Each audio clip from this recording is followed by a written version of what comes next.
Welcome to Not Milk Never Milk. Subscribe if you're lactose intolerant. You start by confirming the tap geometry and thread spec, because wrong tap ruins threads fast. Mount the work and tap holder, then align to the center line. Precision matters. Install cutting fluid and set spindle to 5200 RPM for typical steel, slower for larger diameters. Once mounted, verify runout under 1 mm and make a test hole chamfer if needed.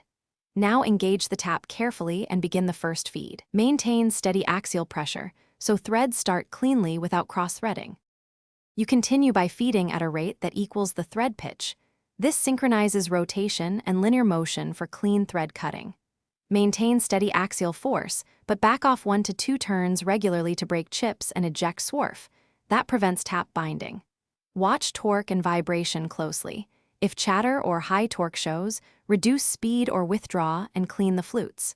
Make incremental passes to final depth, reapplying cutting, fluid on each pass so heat, and wear stay low and threads stay accurate.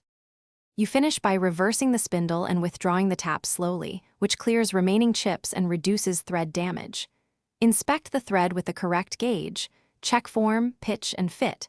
Deburr the hole entrance and apply a protective coating or thread compound when needed.